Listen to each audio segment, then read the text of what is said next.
자, 오늘 저는 봉독해 주신 말씀 사무엘상 24장 1절에서 7절 말씀을 가지고 기도와 기다림 이런 말씀의 제목을 가지고 오늘 함께 은혜를 나누겠습니다. 여러분, 이 코로나 시대에 우리 살아가는 것이 참 쉽지 않습니다. 그렇죠? 많은 것이 제약되어지고 멈춰져 있고 참 많이 어렵습니다.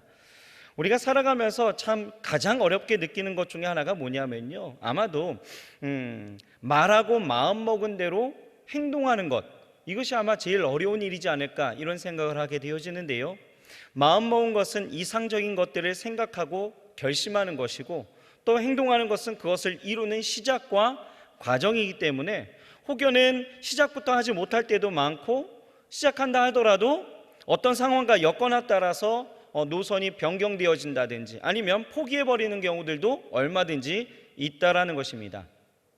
예를 들면 우리 지난주 우리 함께 나눈 말씀을 우리가 잠깐 생각해 본다라면, 여러분 지난주 함께 나눈 말씀 기억나시나요? 네, 기억나시면 좋을 법하지만 지난주 우리는요 하나님이 주신 구원에 대해서 우리가 함께 나누었습니다. 그렇죠? 이 구원은 하나님이 우리에게 주신 선물이었고 우리는 그 구원을 이루면서 살아가야 된다라는 거죠. 그래서 구원에 합당한 삶이란 무엇인가? 구원을 이루라라고 이야기했는데, 구원에 합당한 삶은 무엇이었어요? 항상 하나님의 말씀에 복종하는 거였고, 또 항상 신전의식, 즉 코람데오죠.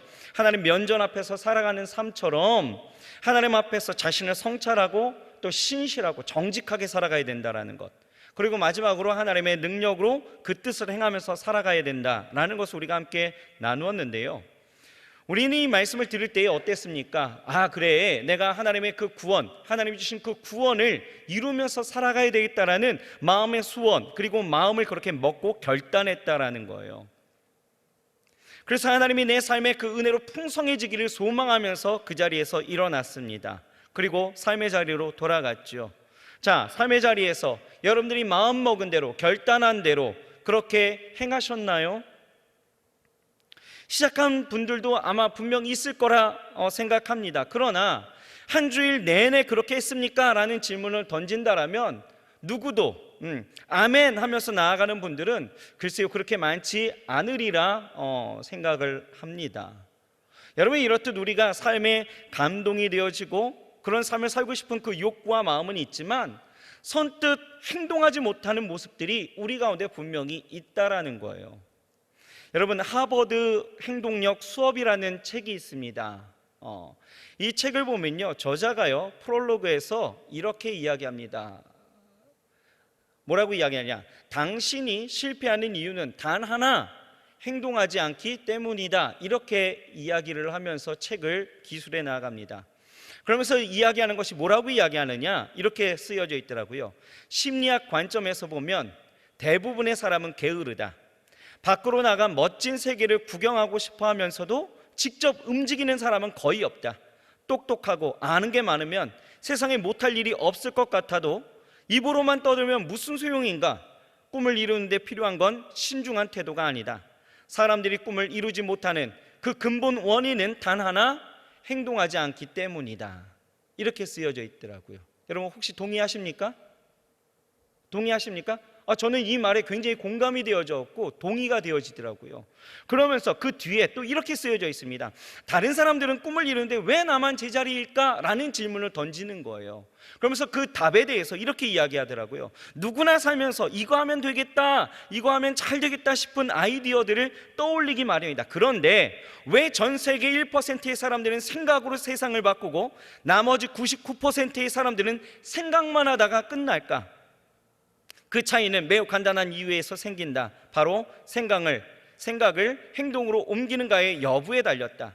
결국 당신이 성공하지 못하는 이유는 단 하나, 행동하지 않기 때문이다. 설사 행동을 했다 하더라도 끝까지 제대로 추진하지 못했기 때문이다. 이렇게 이야기를 하더라고요. 이야기를 보는데 마치 제가 성경을 보면서 마음을 찔리는 듯 제 마음이 굉장히 많이 찔렸습니다. 나도 마음 먹고 행동하지 못한 것들이 너무나 많이 있었던 거예요. 그래서 이 이야기에 저는 전적으로 동의하면서 제 자신을 한번 봤더니 정말 그랬더라고요. 마음만 먹고 행동하지 않았을 때가 있었다라는 거예요. 예를 들면 저는 그렇습니다. 제가 항상 생각하는 것이 한 주에 책 한 권은 좀 읽자, 이런 생각을 늘 마음을 먹고 있습니다.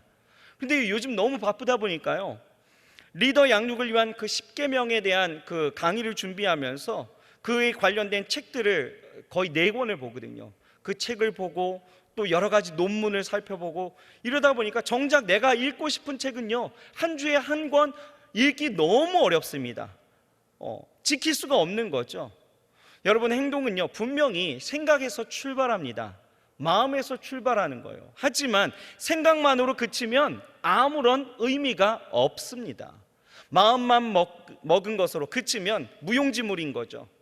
결과가 있기 위해서는 반드시 우리 안에 행동이라는 것이 있어야 된다라는 거예요. 그런데요, 우리가 이렇게 행동함에 있어서 우리가 한 가지 주의할 점은 있다라는 것이죠. 우리가 주의하고 또 이것에 대해서 살펴야 되는 것이 반드시 하나 정도는 있는 것 같아요. 그것은 바로 무엇일까? 오늘 이 설교의 이제 흐름 중에 가장 중요한 논점입니다. 바로 그것은 내가 하나님보다도 앞서면 안 된다라는 거예요. 내가 마음먹은 대로 행동은 해야 돼요.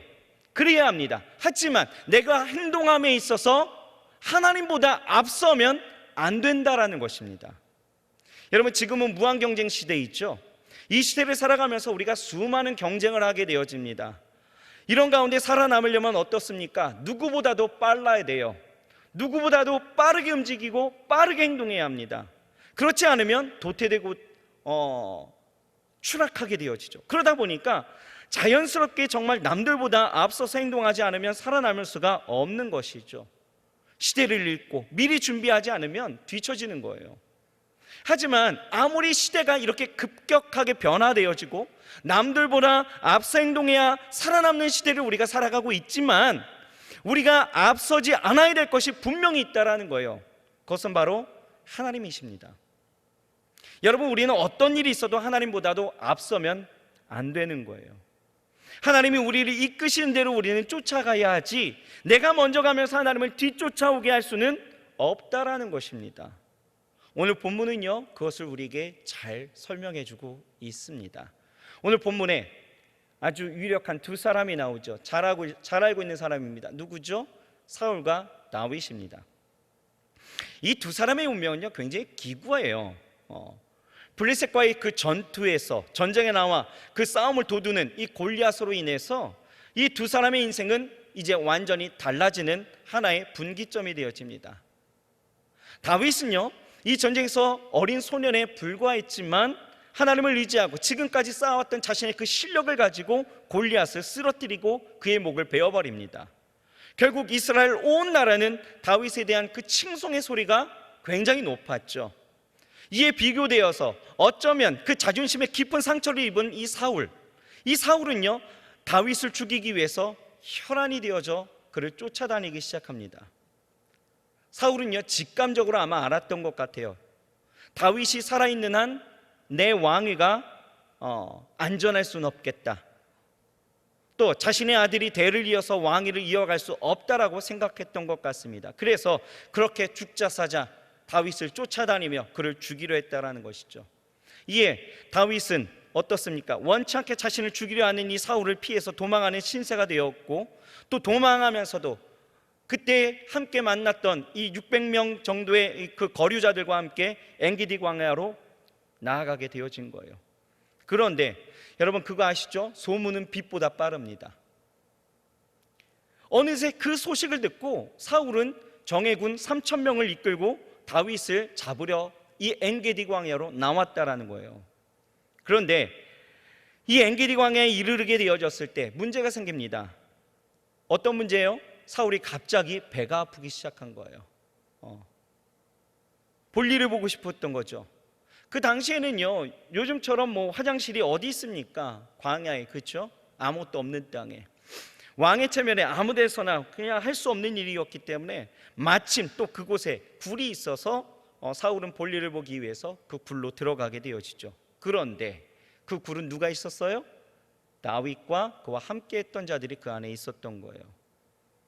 다윗의 사람들은요 사울이 굴 속으로 들어오는 모습을 보고 야 이제 끝났다 아마 이렇게 생각하고 그래도 죽더라도 마지막 전투는 해봐야 되겠다. 전투태세를 갖췄을 것입니다.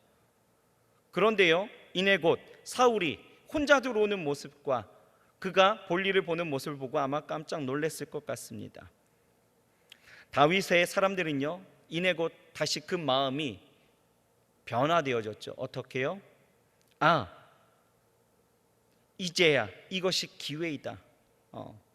마음이 흥분되어서 다윗에게 이렇게 이야기합니다. 여호와께서 원수를 죽일 수 있는 너무나 좋은 기회를 주셨습니다 라고 이야기를 하죠. 다윗이 생각해도요, 이것은 누가 봐도 너무나 절호의 찬스였죠. 여기서 사울만 죽여버리면 이제 더 이상 고생할 이유가 없어요. 늘 쫓기며 불안해야 될 이유도 없습니다. 지긋지긋한 이 도망자의 신세를 살지 않아도 되는 거예요. 이 한 번에, 단 한 번의 기회였다라는 거예요. 하지만 이 다윗은요, 사울을 죽이는 것이 아니라 어떻게 해요? 사울이 용변을 보기 위해서 벗어놓은 그 겉옷자락을 가만히 베었다라는 것입니다. 그런데 다윗은요, 그 사울의 옷자락만 벤 것도 너무나 마음에 찔리게 되어집니다. 왜요? 사울왕은 하나님께서 기름 부어 세운 왕이었기 때문이었죠. 기름 부었다라는 것은 그 사람이 하나님의 권위를 가졌다, 이런 뜻을 갖고 있는 거예요. 기름을 부었다라는 것은 하나님의 권위를 가졌다라는 거예요. 다윗은 사울이 비록 자기를 해하려는 그 원수 같은 왕일지라도 이를 감정적으로 처리하는 것은 하나님의 권위와 하나님 그 자체를 거부하는 일이 되어지고, 또 이는 하나님을 철저히 금하게 하신 그 말씀을 내가 저버리는 일이 되어지는 것이기 때문에 사울을 그 자리에서 해할 수가 없었다라는 것입니다. 다윗은 자신이 할 수 없는 그 모습 가운데 혹여라도 또 자기와 함께하는 자들이 자기에게 어떤 그런 충심을 발휘하고자 다윗이 하지 아니하는 이 일들을 그들이 행하게 되어질까 봐 그들에게 이야기하죠. 사울을 해치지 말라라고, 그를 해서는 안 된다라고 명령을 합니다. 여러분, 이 상황을 여러분 잘 생각해 보십시오. 여러분들이 만약에 다윗이었다라면 어떻게 하셨을 것 같습니까? 이 똑같은 질문을 저에게도 한번 던져봤어요. 내가 만약에 다윗이라면 어떻게 했을까? 도망자의 그 신세를 생각해 본다라면 이것은 굉장히 간이 졸이는 거 아니겠습니까? 정신이 굉장히 예민해지죠. 그 예민해지다 못해 아마 자기도 주체하지 못할 그 지경까지, 아마 신경 과민 증상까지 아마 일어나지 않았을까. 예전에 제가 고3 때에, 제가 굉장히 예민한 사람입니다. 그래서 고3 때에 이 고산병이 걸려갖고 위가 굉장히 많이 아팠던 기억이 있는데 제가 그만큼 예민한 사람이에요. 그런데 누가 나를 이렇게 죽이려 한다면, 내가 그렇게 매일매일마다 도망 다녀야 된다면 저는 아마 정신분열이 일어나지 않았을까, 아마 이런 생각도 저는 하게 되어졌었어요.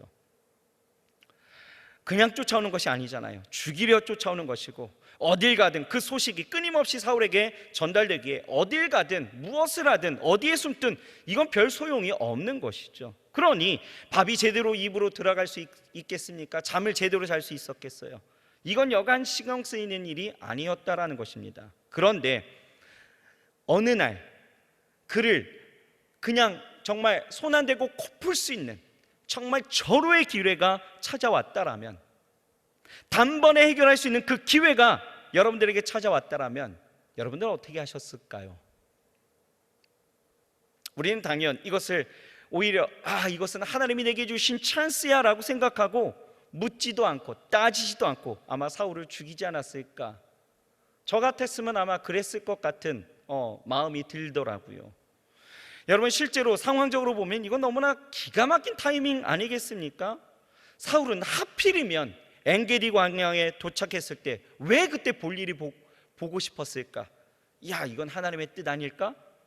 마침 또 볼일을 보기 위해서 들어간 굴이 하필이면 다윗과 그의 사람들이 숨어 있었던 곳.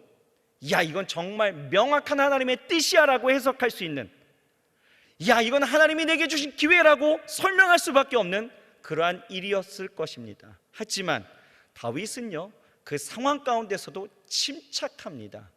그리고 그렇게 행하지 않았다라는 거예요. 어떻게 그럴 수 있었을까? 그는 지금요 그 상황에 집중하고 있었던 것이 아닙니다. 그가 지금 집중하고 있었던 것은 사울이 아니라 그 환경이 아니라 하나님 앞에 집중하고 있었다라는 거예요. 여러분, 상황은 나를 그렇게 해야 한다라고 모든 이유와 조건을 정당성 있게 말한다 할지라도 이 다윗은요 그 환경을 넘어서 오직 그 하나님의 말씀에 집중하고 있었다라는 거예요. 무슨 얘기냐? 그는 하나님을 앞서지 않았다라는 거예요. 다윗은 하나님께 기름 부음 받았던 이 사울을 해치는 것은 내 영역이 아니라 하나님의 영역임을 분명히 깨닫고 알고 있었다라는 거예요. 다윗은 어떤 경우라 할지라도 하나님보다도 앞서면 내가 안 된다라는 것을 알고 있었다라는 것이죠. 그러면 여기서 우리는 이런 질문을 할 수 있습니다. 그러면 왜 우리는 하나님보다 앞서지 않아야 합니까? 때로는 환경과 조건이 우리에게 합당하게 열리면 그렇게 하는 것이 맞지 않습니까? 라고 우리는 그렇게 항상 질문하면서 지금까지 살아왔습니다. 여러분, 우리가 하나님보다 앞서지 말아야 될 이유는요 간단합니다. 왜 그럴까요? 하나님께서 우리의 창조자 되시고 우리의 주인 되시고 우리의 삶을 인도하는 진정한 리더이시기 때문에 그렇다라는 거예요. 다른 것 없습니다. 여러분, 골로새서 1장 6절에서 7절 말씀을 같이 한 번만 읽어볼까요? 시작. 만물이 그에게 창조되되 하늘과 땅에서 보이는 것들과 보이지 않는 것들과 혹은 보좌들이나 주관자들이나 정사들이나 권세들이나 만물이 다 그로 말미암아 그를 위하여 창조되었고 또한 그가 만물보다 먼저 계시고 만물이 그 안에 함께 섰느니라. 모든 걸 누가 창조하셨어요? 보이는 것과 보이지 않는 것 누가 창조하셨습니까? 하나님이 창조하셨다라는 거예요. 나의 주인은 누가 되신다라고요? 그 만물의 주관자가 누구시라고요? 하나님이시라는 거예요.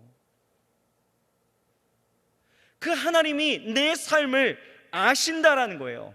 내 삶의 주인 되어주신다라는 거예요. 내 삶의 길에 있어서 리더가 되어주시면서 내가 가야 할 그 방향과 그 목적과 그리고 이룰 수 있는 그 방법까지도 다 알고 계시기 때문에, 그리고 내 삶의 그 필요와 있어야 될 것 그리고 가야 할 길을 하나님이 여기 지금 이 시기 가운데에서 우리에게 말씀하고 계시기 때문에 우리는 절대로 어떤 삶의 자리에서나 하나님보다도 앞서서는 안 된다라는 거죠. 여러분, 우리는 이 말씀을 굉장히 많이 외우고 그리고 이 말씀을 의지하고 있습니다. 잠언서 16장 9절이죠. 뭐라고 이야기합니까? 사람의 마음으로 자기 길을 계획할지라도 그 걸음을 인도하는 자는 여호와시니라. 이건 분명한 진리입니다. 그런데도요 우리는 이 말씀을 알고 믿고 따르고 깨닫고 그렇게 나아감에도 불구하고 우리의 삶에 이러한 사울과 같은 이 다윗과 같은 이러한 현실이 내게 마주하게 되어진다면 우리는 어때요? 우리는 금방이나 하나님보다도 앞서는 우리의 삶의 모습들을 우리는 발견하게 되어지는 것이죠. 여러분, 하나님은요 하나님을 앞서지 말라라고 성경 곳곳에 이렇게 말씀하고 있습니다. 특별히 우리가 여호수아를 보게 되어지면은 이스라엘이 그 약속과 축복의 땅, 이 가나안 땅을 목전에 두고 시딤을 떠나서 이제 요단에 이르게 되어졌을 때에 이 요단강이 가로막고 있는 그 상황입니다. 이때 하나님은요 이스라엘 백성들에게 두 가지를 명하시는 거예요. 이것이 여호수아서 3장 3절에서 5절 말씀인데 같이 한번 읽어볼까요? 여러분들 두 가지를 한번 파악해 보세요. 시작. 백성에게 명하여 가로되 너희는 레위 사람 제사장들이 너희 하나님 여호와의 언약궤에 매는 것을 보거든 너희 곳을 떠나 그 뒤를 쫓으라. 그러나 너희와 그 사이 상거가 2000 규빗쯤 되게 하고 그것에 가까이 하지 말라. 그리하면 너희 행할 길을 알리니 너희가 이전에 이 길을 지나보지 못하였음이니라. 여호수아가 또 백성에게 이르되 너희는 스스로 성결케 하라. 여호와께서 내일 너희 가운데 기사를 행하시리라. 아멘. 자, 두 가지 발견하셨나요? 하셨나요? 자, 첫 번째 뭐였습니까? 레위 사람 제사장이 너희 하나님 그 여호와의 언약궤를 매는 것을 보거든. 그 다음에 뭐예요? 너희 곳을 떠나 그 뒤를 쫓으라. 그 뒤를 쫓으라는 거예요. 그 언약궤, 하나님의 그 법궤를 따라가라라고 말씀하고 있어요. 자, 여러분, 뒤를 쫓으라는 거예요. 앞서지 말라라고 말씀하고 있죠.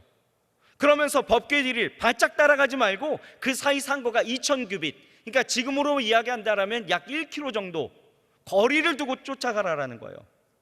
왜 그렇습니까? 왜요? 만약에 이스라엘 누구도 너무 가까이 따라오게 되어지면 어떻습니까? 혹여 밀리는 그 상황이 되어질 거예요.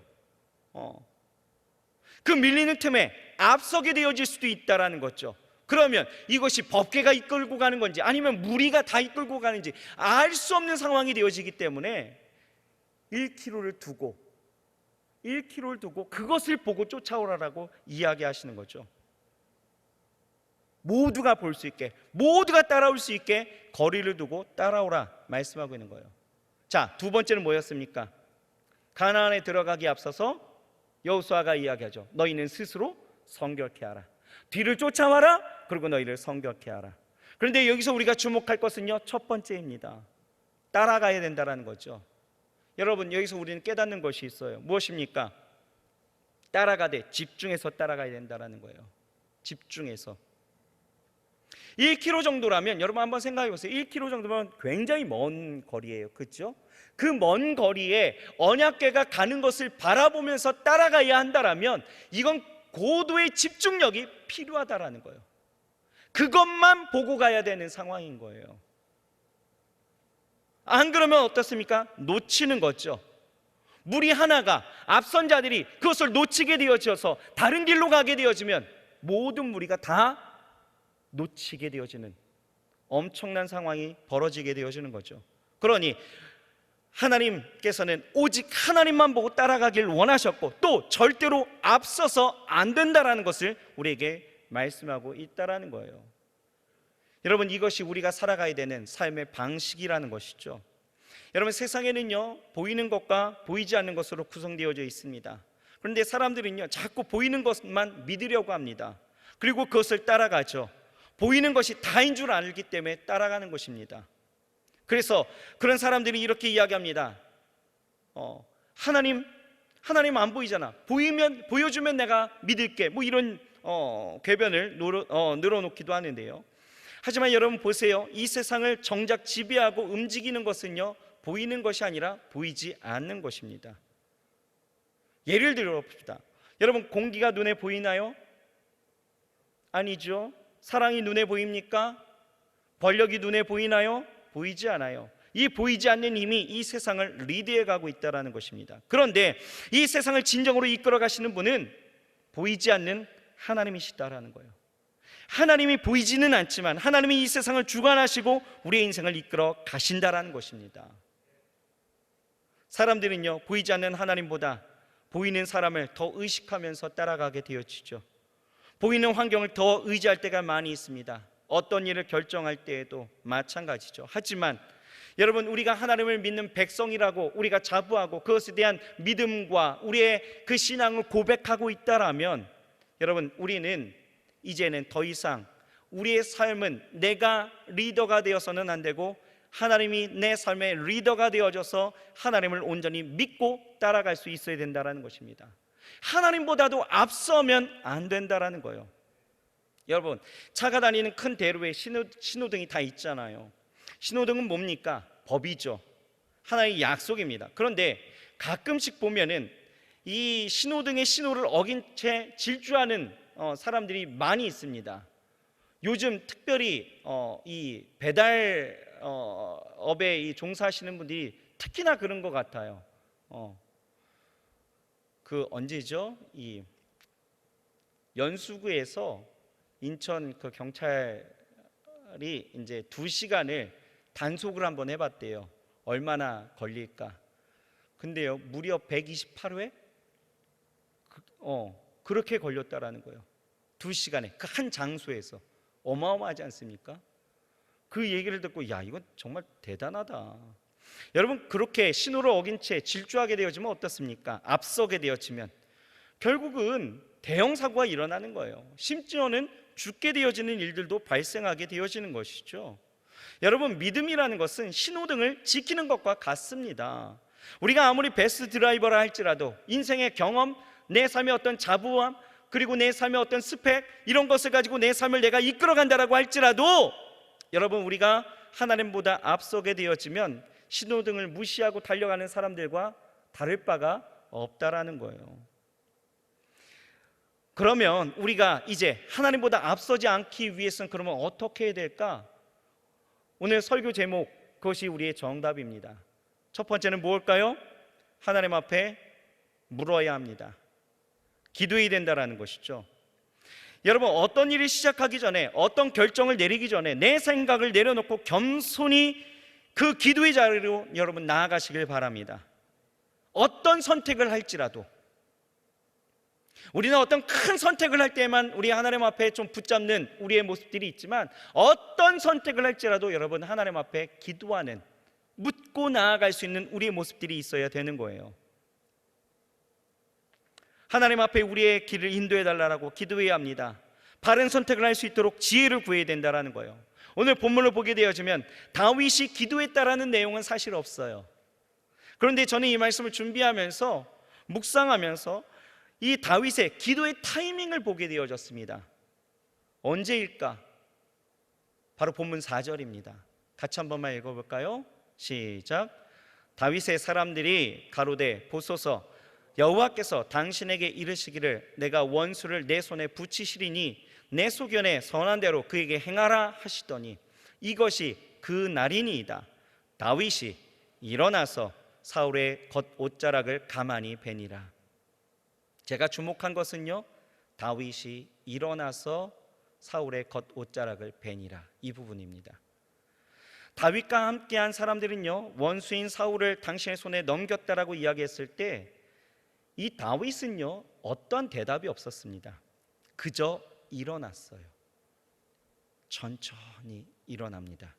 그리고 사울에게로 다가가는 거예요. 다윗의 사람들은 모두가 다윗이 사울을 죽일 것이라고 기대했을 것 같아요. 하지만 다윗은 사울의 겉옷자락만 가만히 베었고 가지고 옵니다. 그러면서 다윗은 그의 사람들에게 여호와의 기름 부음 받은 내 주를 치는 것은 여호와께서 금하신 일이다 라고 이야기를 하죠. 저는요, 여기에 좀 주목을 해봤습니다. 다윗이 그 살금살금 걸어가는 그때에 일어나고 그가 그 자리에 있는 것을 알지 못하도록 천천히 가는 도중에 이 다윗은 무슨 생각을 했고 어떤 일들을 했을까? 다윗은요, 기도했다라는 거예요. 기도로 올려드렸을 것 같습니다. 그의 머릿속에 섬광처럼 사울은 하나님의 기름 부음 받은 자야 라는 그 생각이 하나님이 주신 마음이었을 것 같습니다. 그러니 어떻게 사울을 죽일 수 있었겠어요? 어떻게 하나님보다도 앞설 수 있었겠습니까? 성경을 보면 다윗이요, 그렇게 했으리라 짐작이 되어지고 그렇게 했으리라 우리가 생각하는 것은 다윗은요, 기도의 사람이었다라는 것입니다. 전쟁을 하러 갈 때에도 어떤 일을 결정할 때에도 하나님께 늘 물어보았다라는 것이죠. 그렇게 한 것은 다윗이 늘 하나님보다도 앞서서는 안 된다라는 것을 알고 있었기 때문이에요. 여러분, 기도하지 않는 삶은 결국 하나님보다도 앞서게 되는 그 실수를 유발하게 되어지는데요. 여러분, 여호수아의 그 사명은 무엇이었습니까? 가나안 땅을 이스라엘 백성들에게 있어서 정복하게 하는 것이었죠. 그런데 여호수아가 가나안 땅을 정복하면서 크게 두 가지 실수를 했습니다. 여호수아에게 있어서는 이것은 굉장히 오점이에요. 이 두 가지 실수는요, 똑같이 가지는 공통점이 있어요. 바로 무엇이냐? 하나님 앞에 묻지 않았다라는 공통점이 있습니다. 먼저는요, 여호수아가 이 아이성을 정복할 때의 일이었죠. 하나님 앞에 묻지 않습니다.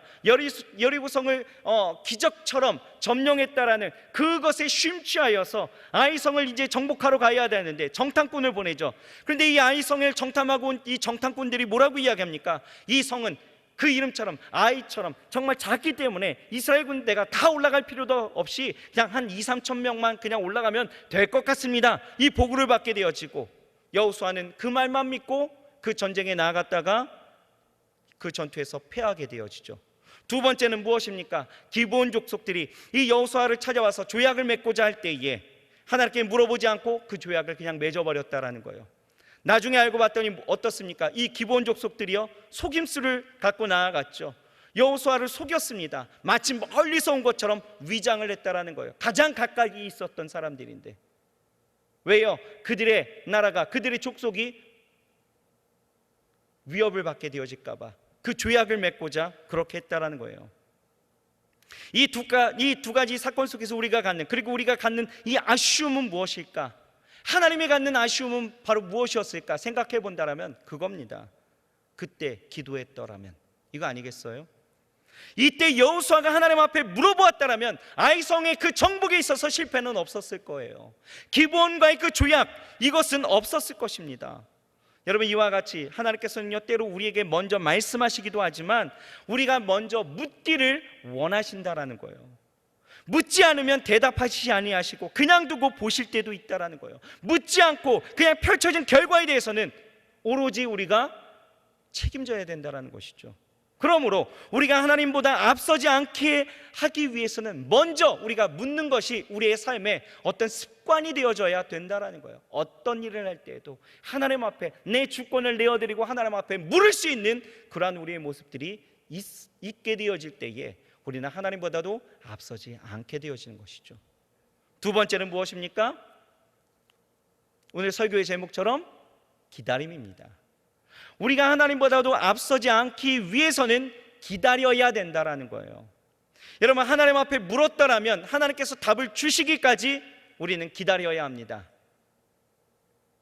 여러분, 기다리시길 바랍니다. 아멘. 하나님의 때가 되기까지 우리는 기다려야 해요. 하나님의 답은 우리가 원할 때에 올 수 있는 것이 아닙니다. 하나님의 때가 있다라는 거예요. 그러므로 하나님의 때가 이를 때까지 우리는 기다릴 수 있어야 되는 거예요. 하나님께서 답을 늦게 주신다라고 내 마음대로 행하게 되어지면 안 되는 것이죠. 그것이 바로 하나님을 앞서는 것이죠. 우리에게 있어서 이렇게 기도하지 않는 것도 문제이지만 이렇게 조급해하는 것도 사실은 더 큰 문제예요. 오늘 읽지 않았지만 사무엘상 24장 15절을 보면 이 다윗이 사울을 살려주고 난 그 이후에 이런 말을 합니다. 같이 한번 읽어볼까요? 시작. 그런즉 여호와께서 재판장이 되어 나와 왕 사이에 심판하사 나의 사장을 살펴 억울함을 풀어주시고 나를 왕의 손에서 건지시기를 원하나이다. 다윗은 얼마든지 자신이 재판장이 되어져서 자기가 이 모든 일들을 행할 수 있었습니다. 하지만 다윗은 그렇게 하지 않았다라는 거예요. 다윗은 하나님이 재판장이심을 알고 있었기 때문에 재판장 되시는 하나님께서 심판하실 때까지 내가 뭐 하겠다라고요? 기다리겠다라는 거예요. 내가 또 도망 다닐지언정, 내가 또 이런 위기를 또 갖게 되어질지언정 난 그것이 두렵지 않다라는 거예요. 또 나는 그렇게 도망갈 수 있다라는 거예요. 도망가도 하나님이 재판장 되어주시기 때문에 언젠가는 나에게 이것에 대한 보응을 하시리라 믿었다라는 거죠. 그리고 기다렸다라는 거예요. 결국은 어떻습니까? 재판장 되시는 하나님께서 기도하며 기다렸던 이 다윗에게 결국은 그 억울함을 푸시고 이스라엘의 가장 존경받는 왕으로 하나님이 세우셨다라는 거예요. 믿으십니까? 그러므로 여러분, 우리는 기다려야 돼요. 여러분, 노아를 아시나요? 노아를 아십니까? 노아는요, 홍수가 일어난 그 방주 안에서 1년이 조금 넘게 있었습니다. 저는요, 비행기 타는 걸 굉장히 좋아합니다. 비행기 타면요, 피곤하지도 않아요. 몇 시간 타도 전 좋습니다. 그래서 단기 선교 갈 때가 제일 흥분돼요. 비행기 타고 싶은 마음 때문에 굉장히 많이 흥분이 됩니다. 뭐 7시간, 8시간 어렵지 않습니다. 쉽게 갑니다. 그런데요, 이 노아를 생각하면서 그 생각을 했어요. 만약 차나 비행기를 1년 넘게 타고 있다라면, 이건 좀 생각이 달라지기 시작하더라고요. 1년 넘게 그것을 타고 있다라면 이건 문제가 달라지는 것이죠. 굉장히 지겹고 아마 힘들지 않을까, 뭐 이런 생각을 합니다. 그런 차원에서 우리가 노아를 생각해 본다라면요, 노아는요, 방주 안에서 1년 넘게 있었습니다. 정말 지치고 힘든 일이었을 것 같아요. 하루빨리 나가고 싶어 했을 것 같습니다. 노아의 홍수가요, 노아가 600세 되던 2월 17일에 일어났습니다. 그런데 노아는 시간이 어느 정도 지나서 이제 물이 빠졌을 것이라고 여기고 까마귀와 비둘기를 여러 차례 내어보내고 물이 거친 것을 이제 알게 되어졌을 때가 나이 601세 되는 1월 1일이었습니다. 그때 방주문이 열리는 거예요. 그런데 노아는요, 성경을 봤더니요, 곧바로 방주에서 나오지 않습니다. 얼마나 나오고 싶었겠어요. 아마 노아의 가족들은요, 노아에게 빨리 나가자라고 떼를 쓰고 싶었을 것입니다. 특히 방주문이 열리고 바깥 세상을 보는 그 순간 아마 더했을 것 같아요. 그러나 노아는요, 나오지 않았다라는 거예요. 하나님이 나오라고 말씀하지 않았기 때문에 나오지 않았습니다. 노아는요, 물이 완전히 마른 2월 27일 날 하나님께서 방주에서 나오라고 하실 때에 그때 비로소 방주 밖으로 나왔다라는 거예요. 여러분, 노아는 방주의 문을 열고 물이 거친 것을 바라보면서 방주 안에서 무려 2달 가까이를 지냈던 거죠. 무슨 얘기냐? 노아는 기다릴 줄 알았다라는 거예요. 하나님의 말씀보다도 앞서지 않으려고 최선을 다했다라는 것이죠. 생각을 해보세요. 그 안에서 1년 넘게 그냥 온갖 배변의 그 냄새를 다 맡아가면서 1년 넘게 그 안에 있었어요. 물의 그 출렁됨과 그 얼마나 어려웠겠습니까? 얼마나 나가고 싶었겠어요. 그런데 문이 열리고 그 세상을 바라봤는데 그 세상이요, 너무나 아름답게 보이는 거죠. 이제 나갔다. 저도 배낚시를 나가봤더니요, 이게요, 흔들리는 그 상황 속에서 배낚시를 하고 그 멀미를 하는 상황 가운데서 이제 무트로 왔더니요, 무치 보이는 그 순간 저 안에서 막 희열이 일어나더라고요. 그러다가 무채 딱 이제 쓰는 순간 이게 희한하더라고요. 땅에 쓰는 순간 몸이 이렇게 돼요. 그냥 그런 느낌이 듭니다. 마치 배에 있는 것 같은. 그런데 무채 있다라는, 육지에 내가 섰다라는 것에 안도감이 들고 그제서야 안정이 되는 것을 보면서 노아가 얼마나 그 땅을 바라보면서 나오고 싶었을까? 그런 욕구가 굉장하지 않았을까요? 그런데 그는 환경을 보지 않았습니다. 말씀을 봤다라는 거예요. 그리고 그곳에서 기다렸다라는 거죠. 이에 반해서 사울은 어떻습니까? 항상 하나님보다도 앞서 행했다라는 거예요. 사무엘상 13장을 보게 되어지면 사울 왕이 블레셋과의 그 전쟁을 치룰 때에도 이스라엘 백성들은요, 블레셋 사람들에게 다들 다 겁먹고 도망가고 다 숨고 떨고 있었죠. 사울은요, 사무엘이 오기만을 기다렸다라는 거예요. 그런데 사무엘이 약속의 그 기한 내에 오지 않자 어떻게 합니까? 사무엘 대신에 번제를 자기가 드렸다라는 거예요.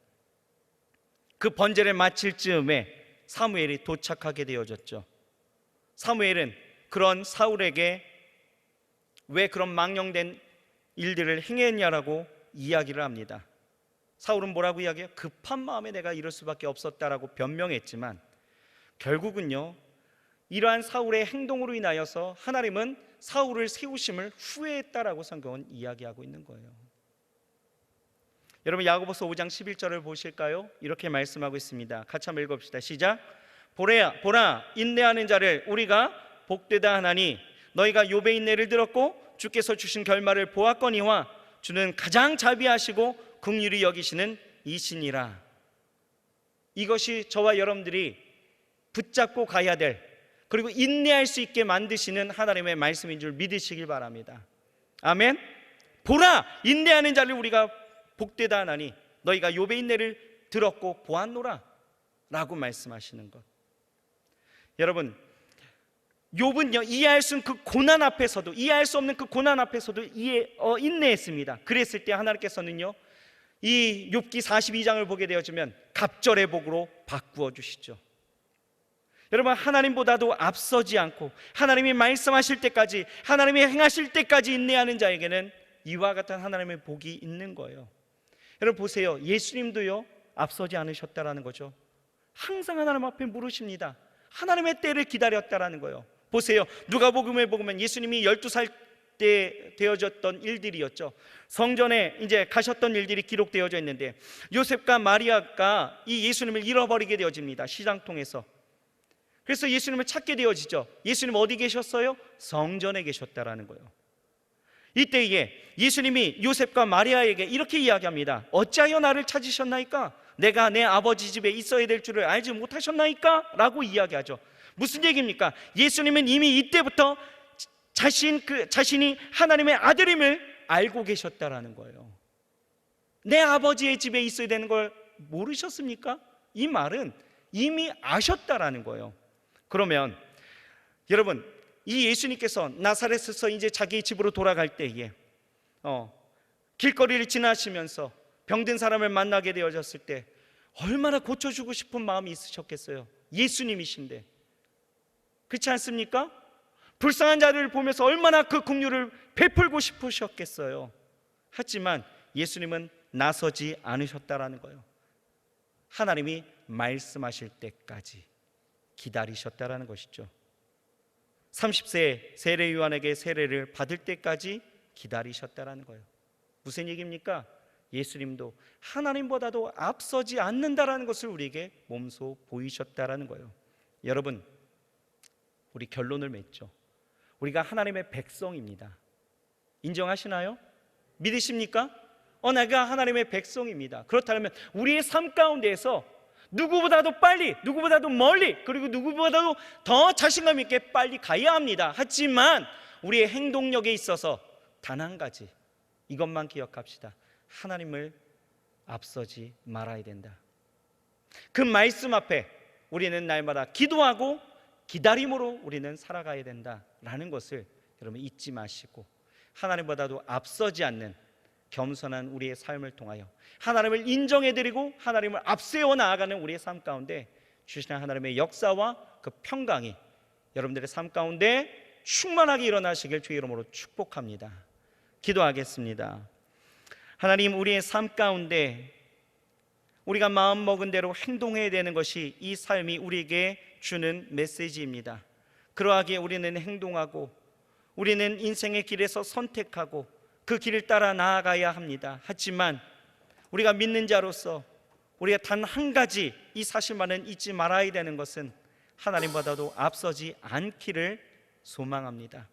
오늘 이것을 깨닫게 하시고 우리 사랑하는 청년들 어떤 삶의 자리에서든지 하나님 앞에 묻고 다윗처럼 기다리고 하나님 앞에 온전히 나아갈 수 있는 우리 거룩한 우리 청년들 또 우리 성도님들 될 수 있도록 주께서 축복하여 주옵소서. 예수님의 이름으로 감사하며 간절히 기도드렸사옵나이다. 아멘.